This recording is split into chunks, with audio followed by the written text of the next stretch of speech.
Okay, magandang umaga po mga kapatid. At tayo po ay magsisimula na ng ating Sunday School or Bible Study. Ang ating teksto ngayon ay makikita natin sa Deuteronomy chapter 30 verses 11 hanggang sa talatang 20. So yan po ang ating teksto. So bago tayo magsimula, babasahin muna natin yung teksto tapos tutungo na tayo sa ating leksyon. So nalalangin na tayo at babasahin natin ang mga talatang ito. At ito yung continuation natin nung nakaraang linggo at malalaman natin kung ano ang continuation nung nakaraang pinag-aaralan natin. So narito ang ilang mga talata na ating makikita. So beginning from verse 11, this command that I give you today is certainly not too difficult or beyond your reach, no? So yan ang Deuteronomy chapter 30 verses 11 hanggang sa mga sumusunod. It is not in heaven so that you have to ask, we will go up in heaven and get it for us and proclaim it to us so that we may follow it. And it is not across the sea so that you have to ask, who will cross the sea, get it for us and proclaim it to us so that we may follow it. Verse 14. But the message is very near you, in your mouth and in your heart, so that you may follow it. Today I have set before you life and prosperity, death and adversity. For I am commanding you today to love the Lord your God, to walk in His ways, and to keep His commands, statutes, and ordinances, so that you may live and multiply, and the Lord your God may bless you in the land you are entering to possess. 17. But if your heart turns away and you do not listen, and you are led astray to bow down to other gods and worship them.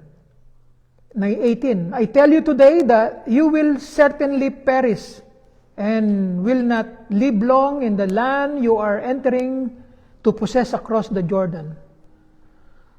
I call the heaven and earth as witnesses against you today that I have set before you life and death, blessing and curse. Choose life so that you and your descendants may live.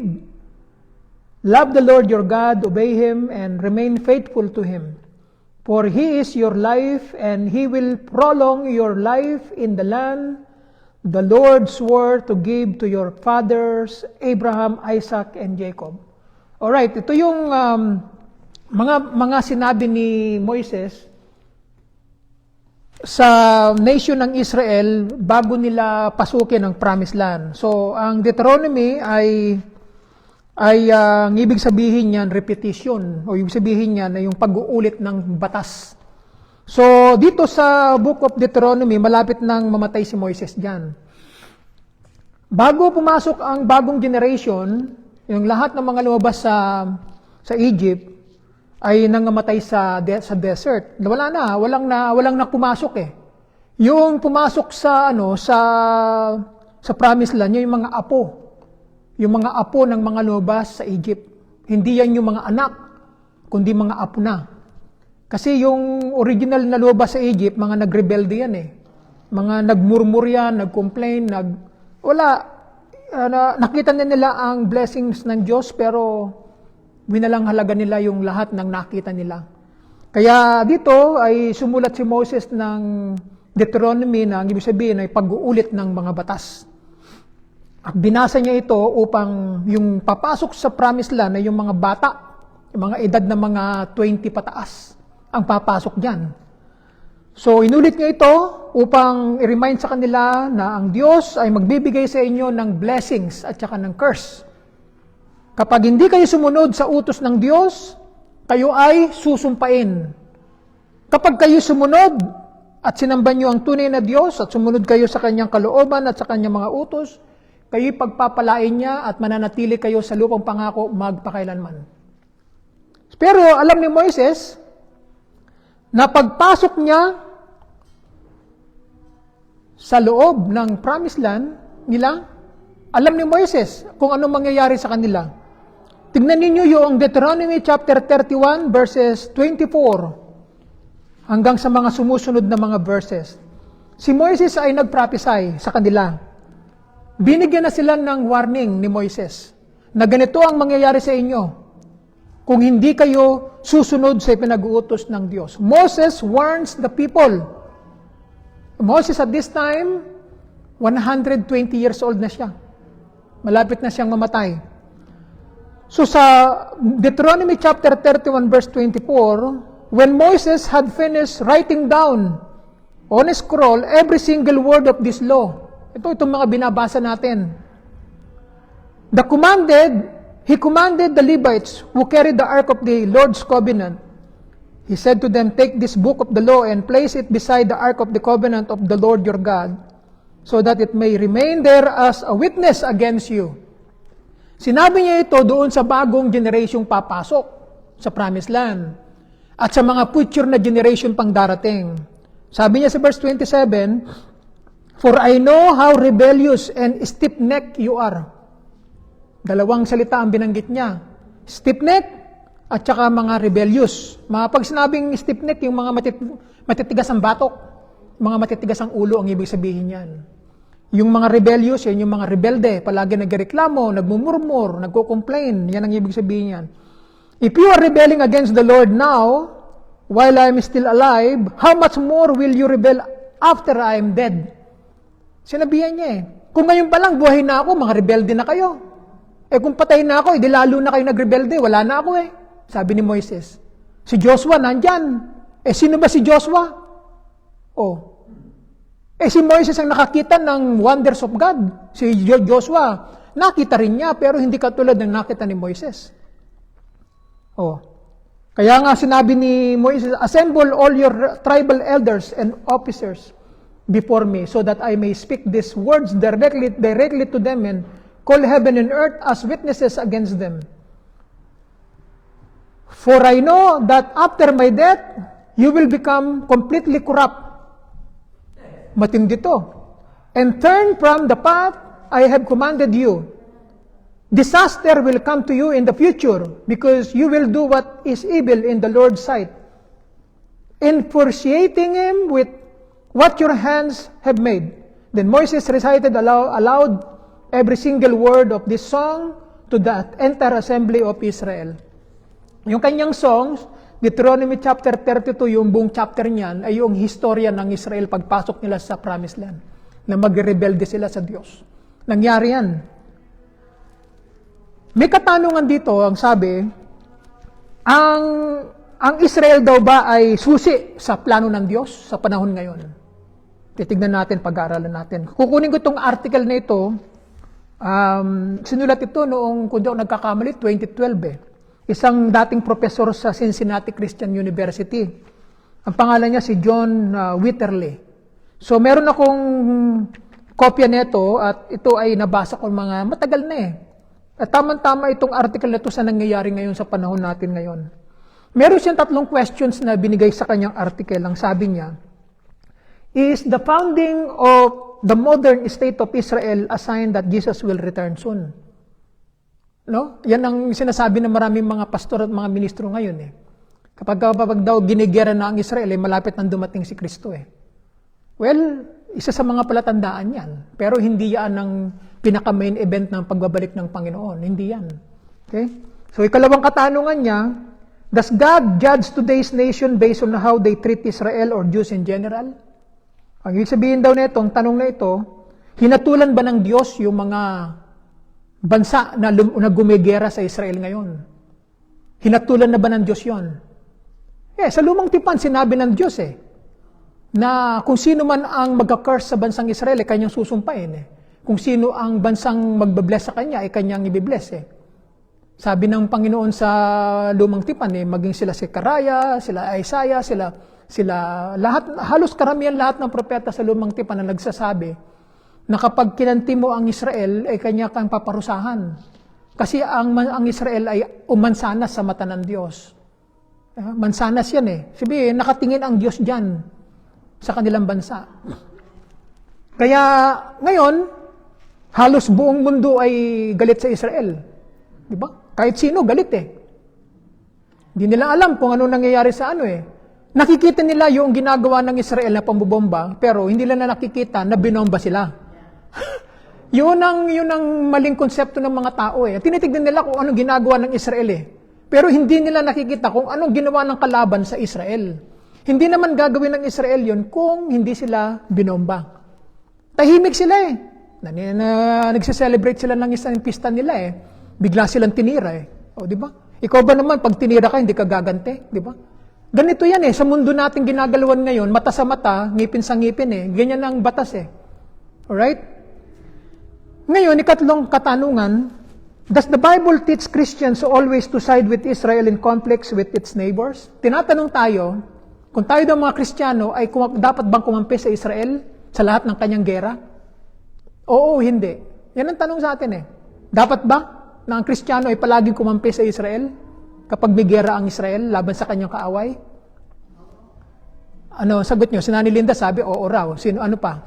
Sa Biblia, sa Bagong Tipan, inuutos ng Panginoong Kristo na ibigin mo ang iyong kaaway. Inuutos niya. Pag ang kaaway mo, nagugutom, pakainin mo. Pag ang kaaway mo ay nauuhaw, painumin mo. Ibig sabihin, si Pablo nangaral din ng ating pakikipagdigma sa mundong ito ay hindi sa flesh and blood. Hindi sa militar, hindi sa weapons. Ang pakikipagdigma natin ay yung against the principalities, against sa mga darkness of this world, yung mga kisatan. Nakukuha nyo ibig sabihin? Kaya sa aking personal na kasagutan diyan, hindi tayo kumakampi kahit kanino. Wala tayong kinakampihan eh. Kasi tayo, spiritual tayo eh, hindi tayo physical. Kasi meron dalawang Israel eh.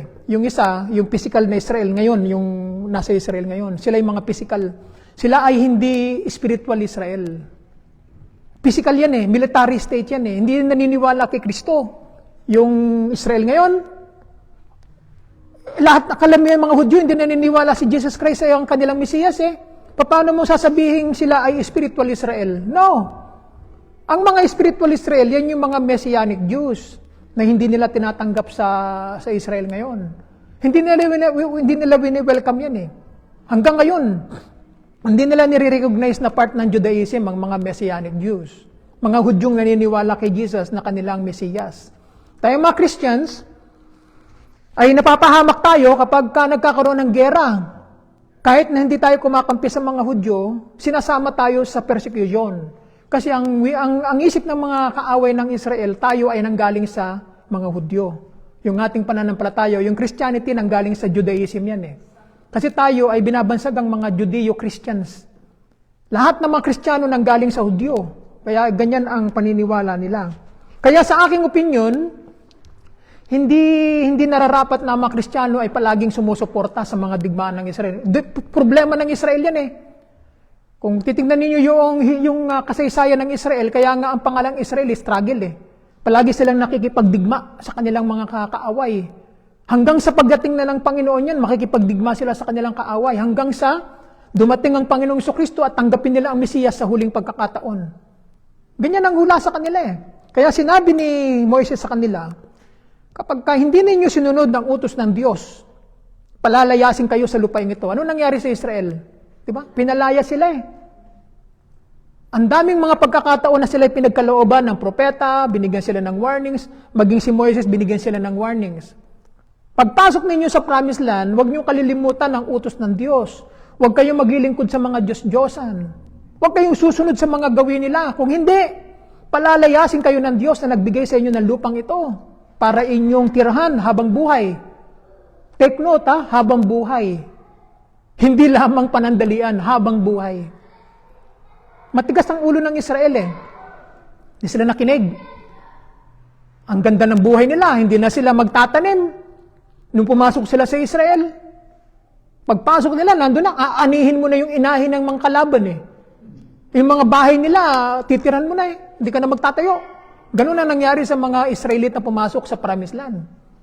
Kaya ang sabi ng Panginoon Diyos sa kanila, kapag kayo nandun na sa loob, huwag kayong magmamalaki, huwag kayong magmamataas. Sasabihin ninyo, lahat ng kayamanang nasa sa inyo ay what? ay nanggaling sa inyong kapangyarihan. No. It's because of what I gave it to you. That's why you prosper, because of me. Right? So the focus of God's promises is not on modern Israel sa panahon natin. It's not on the modern Israel, but on Jesus Christ. Because of Jesus Christ. The one who brings to people of all nations the blessings of the God of Israel, the God who does not play favorites. Right? So right now, Israel is an enemy to the gospel in the church. The modern Israel sa panahon natin, in our modern time. This is the statistics of the religious affiliation in Israel in our modern time, a population as of last 2022. 73.6 Jewish ang state of Israel of is 9 million population of Jewish people in the state of Israel. 13% were ultra-Orthodox Jews. This is the majority of the Jews who control the Judaism faith. This is the one who persecuted the Christians in Israel right now. They are the one who spits. They are the one who bullying the Christian preachers.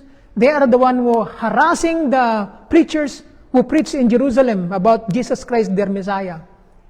13% of them among 73.6%. 18.1% of Muslim they have. 1.9% Christians. This is not the Christians that we belong. This is not the Church of Christ. Christians in there. Christians that belongs like Roman Catholic, Protestant, Armenian, 1.9% of them. But it's not our church. We don't have any church in Jerusalem. We have our Church of Christ or Christian church in Ramallah, in West Bank. Palestinian Christians. Only one. And we have, I think, 2 in Galilee. That's it. Original Church of Jesus Christ doesn't have too many in Israel. Only 3 congregations right now. Under the Restoration Movement. Huh? And 1.6% Druze. So itong Druze na ito is they are Arab people who supported the state of Israel. They are friend of Israel. The remaining 4.8% included faiths such as Samaritanism and Baha'is, as well as religiously unclassified. There is a bill, maybe you have heard this from the past. This bill was introduced to the government of Israeli Prime Minister Benjamin Netanyahu, a bill against Christian proselytizing. If you are a Christian preacher, teaching the Bible among the Jews, Orthodox, conservative, any kind of Jews background in Israel. This bill, introduced by a pair of ultra-Orthodox Jewish lawmakers, including Moshe Gafni. This is the real person. This is the person who introduced this bill to the government of Benjamin Netanyahu, and who heads the Parliament Finance Committee. It says, soliciting someone to convert their faith should be punishable by 1 year in prison, and solicitation to convert a minor would be punishable with a 2-year sentence. Minor, 2-year sentence. Adults, 1-year sentence. The bill was never advanced. This is the good thing. Because Israeli Prime Minister Benjamin Netanyahu said he would prevent the passage of a proposal by a powerful ally in his governing coalition to punish Christian proselytizing with jail time. Netanyahu didn't agree. The proposal had raised an uproar with evangelical Christians, one of Israel's strongest and most influential supporters in the United States. Netanyahu announced he will not advance any law against the Christian community. He will not allow. If he will allow this, it's going to be a law. No one can come there to preach the gospel about the Messiah. No one.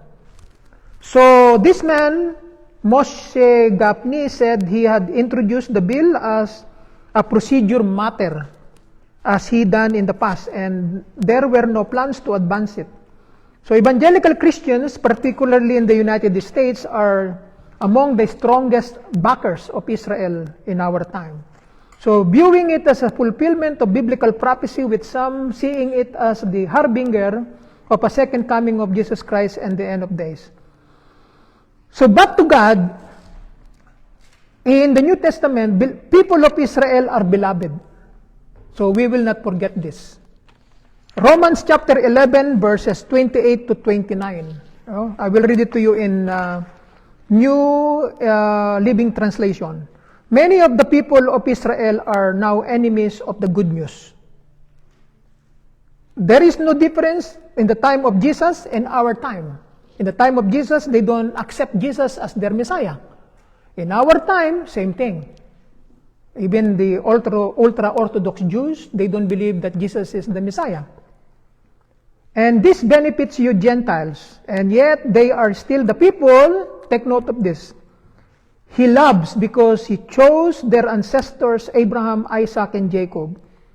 For God's gifts and His call can never be withdrawn. This is the reason why God is still looking after the nation of Israel, even though they don't believe in our Lord Jesus Christ as their Messiah. Why does God still love Israel and have a plan for them? For the gifts and the calling of God are irrevocable. Right? So there are three crucial promises of the Old Testament, followed by a survey of their fulfillment in the New Testament. This is the reason why God still allow Israel to exist. Number one is the promise to Abraham, blessing all nations. This is the reason why. Through Abraham, through the nation of Israel, God will bless all the nations of the world. God calls an individual because of his faith, like Abraham.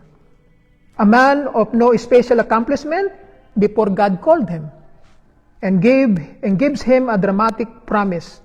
Genesis 12:1-3. He said, "Now the Lord said to Abram, go from your country and your kindred and your father's house to the land that I will show you, and I will make of you a great nation, and I will bless you and make your name great, so that you will be a blessing.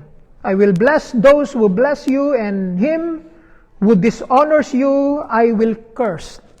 And in you all the families of the earth shall be blessed," including us, Gentiles. God will bless the entire world through Abram, and the God of Israel is the God of all nations, and will therefore bless people of all nations. This is the fulfillment of the promise of God to Abraham, that he will bless all nations because of him. So all right. So in my notes here. Okay. All right. So the second part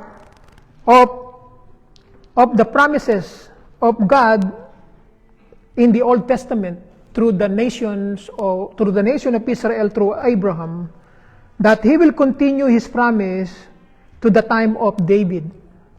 Through David, Jesus came from the tribe of David. The Messiah came to this tribe, an eternal king who builds God's house. This is the second promise given after Abraham, and after this, God gave a new promise to David, that because of David's faith and commitment and unwavering, testimony of God's marvelous promise to the nation of Israel, God blessed David. Through him, centuries after the promise to Abraham, that God's promise to David adds another layer to his dealings with Israel. That David had ascended the throne, ending on Israel's agony under the ungodly, in ineffective leadership of King Saul. So David planned to build the temple for God in a newly conquered Jerusalem, but through the prophet Nathan, that God gave David different instructions. In 2 Samuel chapter 7, verse 12-16, "When your days are fulfilled and you lie down with your fathers," God said to through the prophet Nathan, I will raise up your offspring after you, who shall come from your body, and I will establish his kingdom. He shall build a house for my name, and I will establish the throne of his kingdom forever.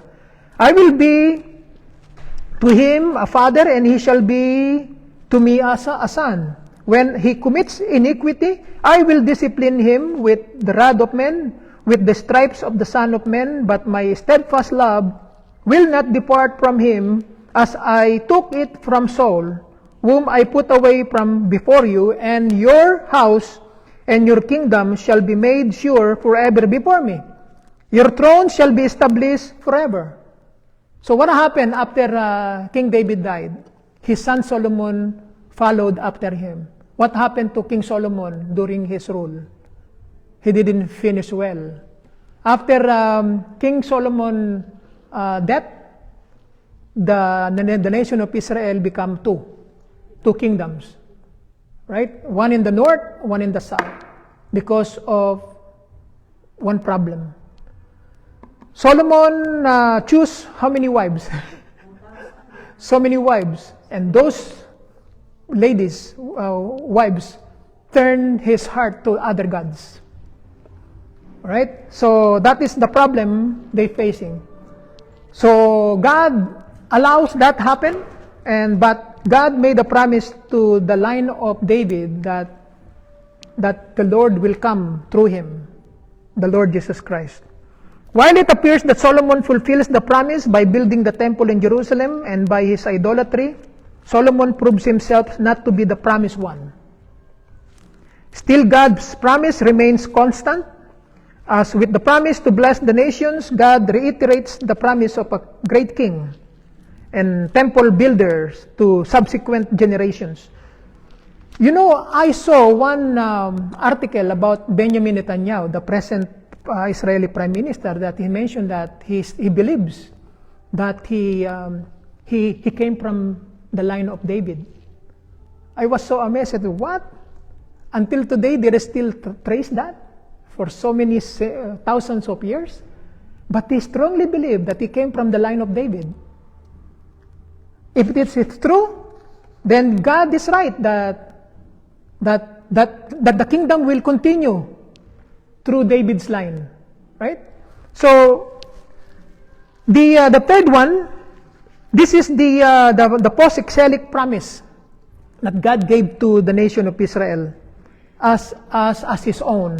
This is what we call a second Exodus. So this is the reason why Jesus came, because of the blessing and the curse, the disobedience. Moses said to the nation of Israel, choose life. But the nation of Israel didn't choose that. They chose death. All of them. God always remind his people, even Adam and Eve, remind them in the Garden of Eden, you can eat everything in the garden except one. The tree that was in the middle of the garden, that was the tree, what you call, the tree of understanding, what you call it, like the tree of knowledge and understanding. Once you eat the fruit of that tree, then what will happen? You will die. So same thing with Moses said to the new generation who will entering, possessing the promised land through Joshua. And he repeated this law in Deuteronomy. Before you enter that promised land, don't forget the Lord. Serve him. Obey his laws. You know, give your best, your life, your soul, your strength, everything. Don't turn away to the idols. Don't serve idols, or else God will displace you among the nations. What happened? Through the two kingdoms, the kingdom of Israel in the north, and then the kingdom of in the south, they're gone. All right?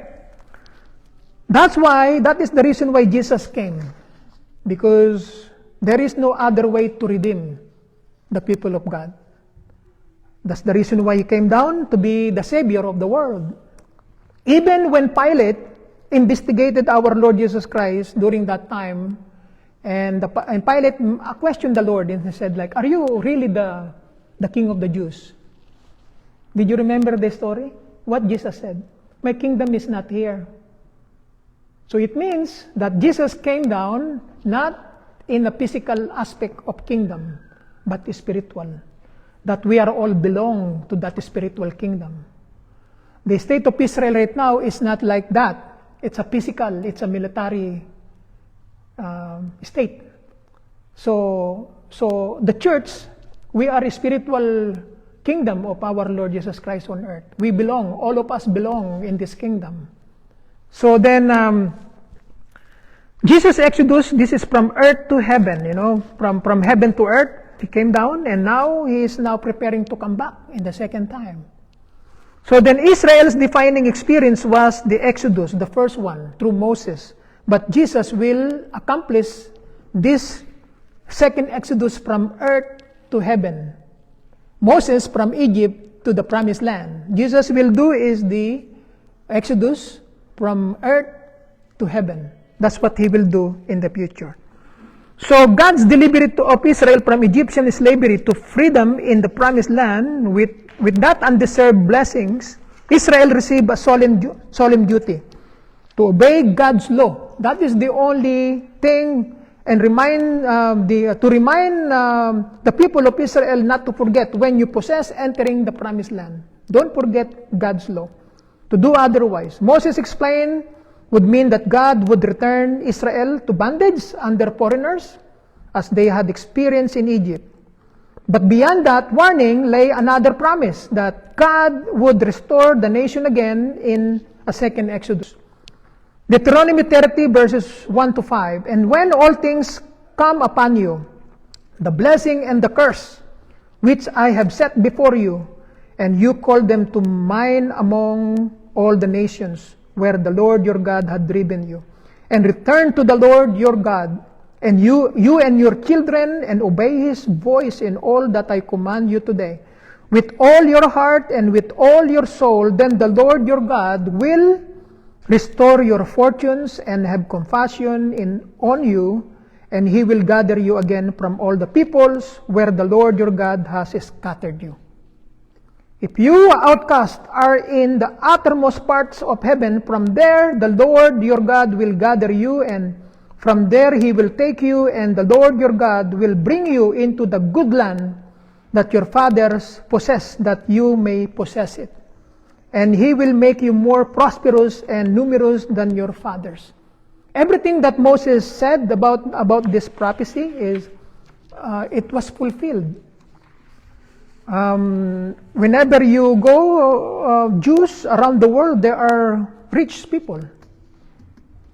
Even in Canada.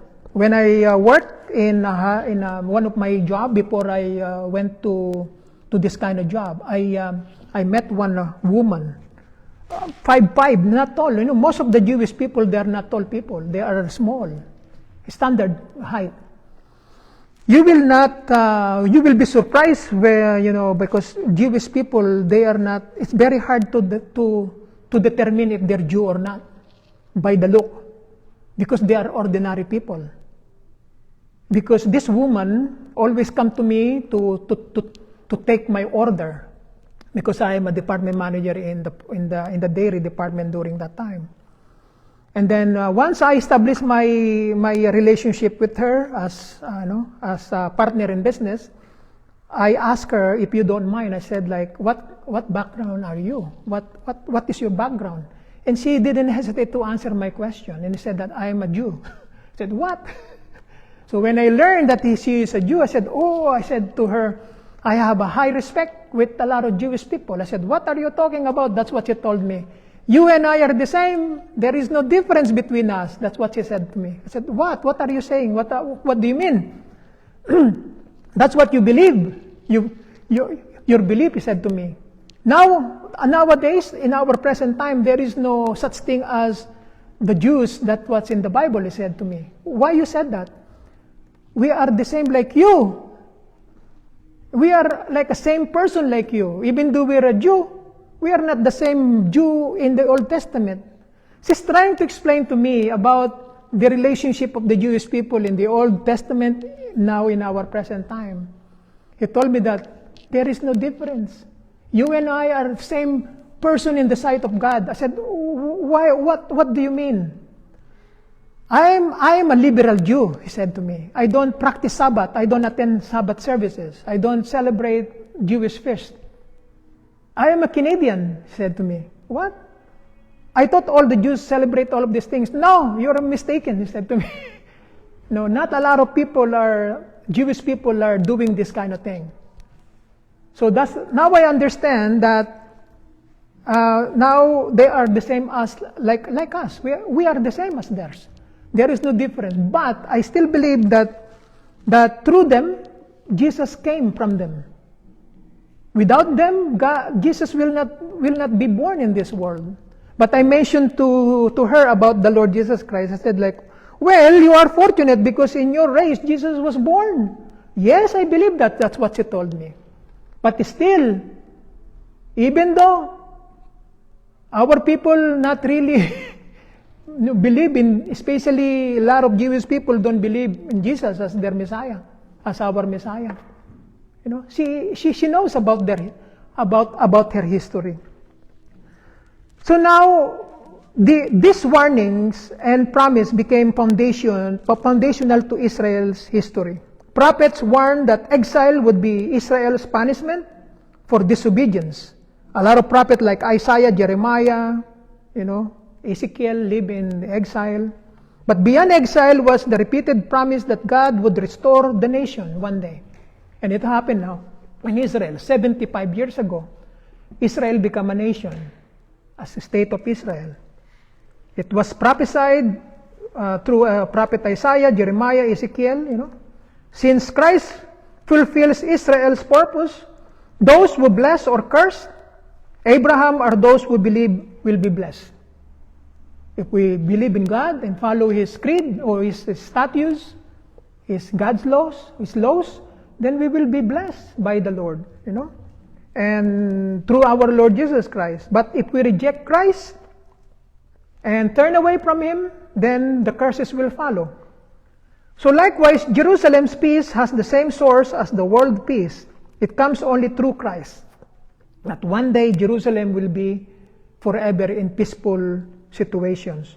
Our prayer and our purpose should not be that modern Israel prevail against its political enemies at any cost, but that all people, Jews and Gentiles, would come to know Jesus as their Lord and Savior, becoming citizens of the New Jerusalem. Okay, Revelations 21:2. All the promises in the Bible, from Old Testament and New Testament, was fulfilled in Christ.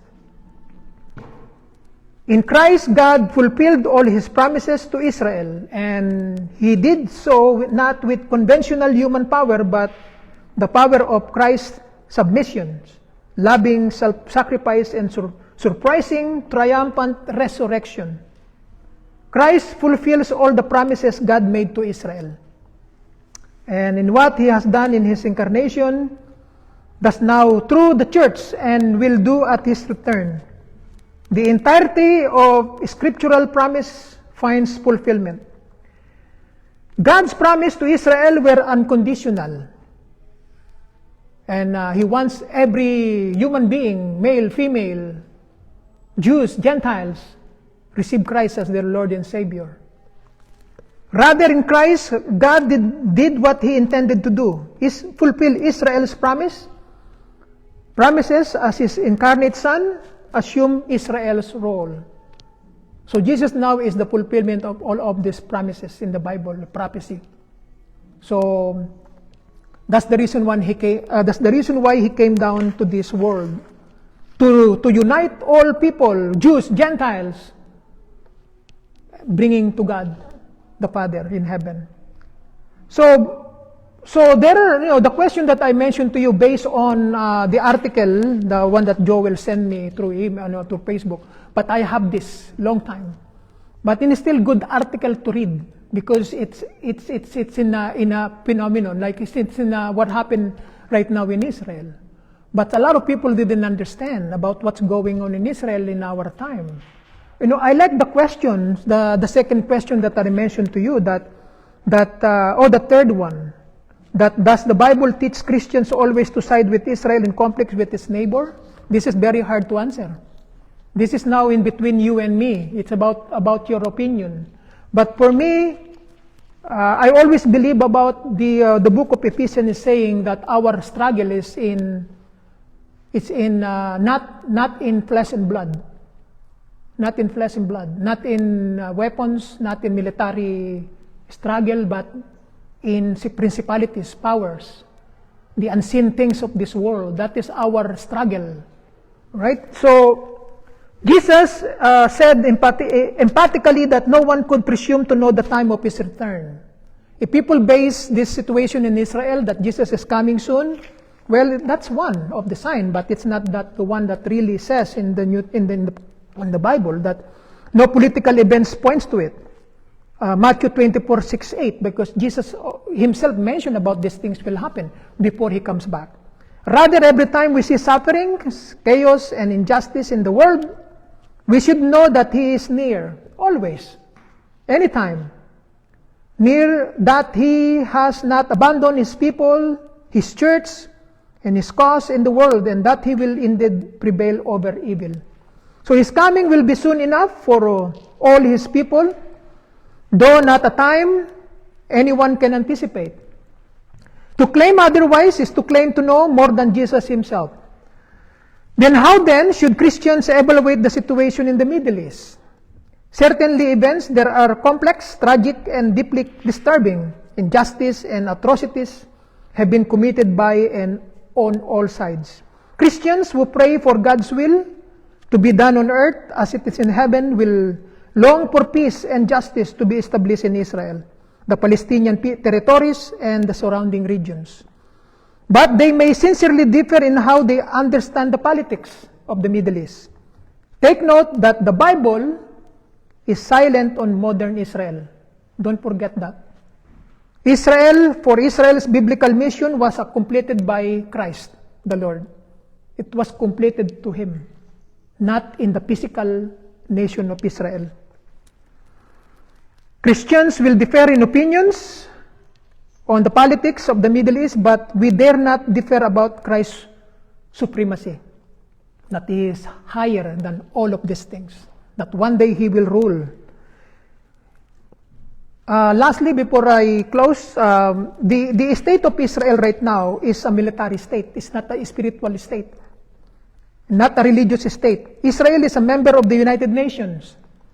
The state of Israel was admitted to the United Nations as its 59th member on May 11, 1949. Since then, it has participated in a wide range of United Nations operations and has endeavored to make its full contribution to United Nations organizations dealing with health, labor, food, and agriculture, education, and science. So, if you will ask someone in our multitudes in our church, what we will do now about these things happen, the only thing we can do is just to pray. Pray. For me, I will not say that don't take sides because it's very hard. When you take sides, then you're going to be the target. Right? So the only thing we can do is just to pray. Pray for the peace of Jerusalem. Pray for the peace of Israel. I'm reading one comment, a preacher in the Philippines saying that if this thing happened right now in Israel, there's a lot of bombings and killings, why we have to pray Israel? You know, what a question. But we know that God is protecting them. But the preacher answered that question. He said, we're still praying the nation of Israel and all of us. Even though these things will happen, we have to pray. We have not to stop praying because we don't know the mind of God. We don't know what will happen next tomorrow. The only thing we can do is just our relationship to God. How's our relationship to God? Is your relationship bind with Jesus or with God or not? We always think about other people, other nations. But we forgot to look ourselves, our relationship to God. Is our relationship intact with the Lord? Are we in good condition with the Lord Jesus Christ? Sometimes we forget that's the most important thing. How's our spiritual health? How's our relationship with God through Jesus Christ? A lot of people forget that. They don't even pray. They pray when things get worse. And what about life when life is easy and a lot of blessings? You will not pray? I don't think so. The Apostle Paul said, like, pray without ceasing. We will not stop until the Lord comes, right? So don't be worried, don't be bothered, don't be alarmed when these things happen in our time. It will happen because Jesus mentioned it in Matthew chapter 24. This is the prelude. This is where things happen before Jesus comes back. Jesus wants us to prepare. He doesn't want us to be like, oh God, what will we do when He comes riding on the horses in the air? And then like, what we gonna do? So Jesus wants us to be prepared. Not to be distracted about the things happening in this world. When these things happen, knows that the Lord is near. He's coming back. Alright? Alright, so now, anyone wants to share, wants to add? Joel, Rene? Before we close, then we will pray before we start. I hope this lesson will stop this Sunday. Then the beginning of November, we will study the book of Matthew. You know, the book of Matthew is about it was addressed to the Jewish people in general, not to any background of people. So we will study according to the Jewish perspective.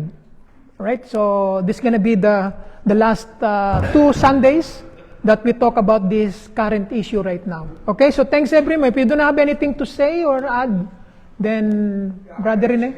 Yeah. All right? So let's continue in prayer. Thank you. Thanks everyone. We'll see you again. Bye for now.